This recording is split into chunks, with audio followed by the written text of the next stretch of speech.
नमस्कार, महत्वपूर्ण न्यूज में आप सभी लोगों का स्वागत है। अगर अभी तक आपने हमारे चैनल को सब्सक्राइब नहीं किया है तो जरूर करें और हमारे बेल आइकन को दबाएं, जिससे सारी अपडेट्स आपको सबसे पहले मिले। थोड़ा समझदारी हम किए कि काम ठीक हो जाए, तो उसमें थोड़ी सी गड़बड़ी हो गई।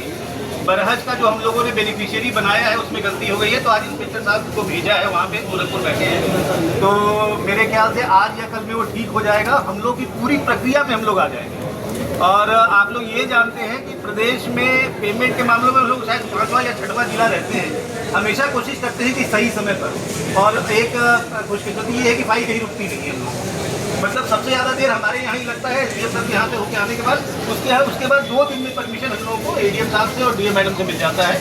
तो ये जो अभी समस्या हो रही है, क्योंकि सिस्टम थोड़ा सा चेंज किया है गवर्नमेंट ने, इस कारण से देर हो रही है। एक बार जहाँ बांध टूटा ये 4 महीने का, उसके बाद फिर रेगुलर हो जाएगा। तो ये वाली समस्या तो आप लोग उसके लिए तो हम क्या कहें, तमाम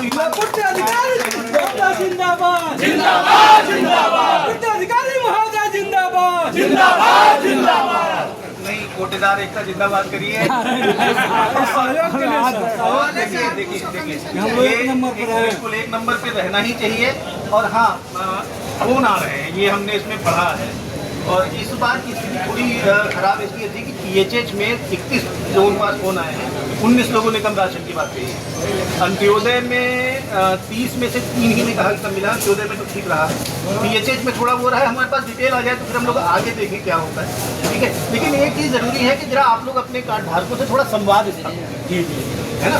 मतलब हम समझते हैं इस भीड़ में अगर हमको 10 मिनट केवल यहाँ 25 लोगों के बीच में खड़ा रहना पड़े तो हमको उलझन होती है। आप लोग जब वहाँ बैठते हैं तो गला अपनी गर्मी अलग छोड़ता है।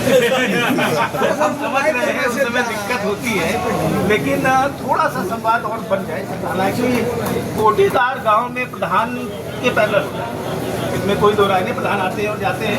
कोटेदार अगर आप ढंग से काम कर रहे हैं और राजनीति आपने पकड़ ना ली तो कोटेदार 3-3 पुस्तों से तो थोड़ा सा संवाद स्थापित करने से हमको लगता है कि स्थिति ठीक हो जाएगी और इससे घबराने की जरूरत नहीं।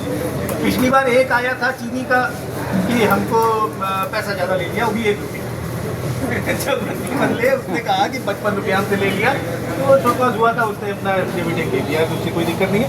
इस बार भी जो आएगा तो हम लोग देखेंगे, पर ऐसा नहीं हुआ कि वहाँ से लिख के आ जाएगा तो ऐसे ही कर देंगे। उसको हम लोग दोबारा दिखवाएंगे तभी करेंगे। ठीक, धन्यवाद।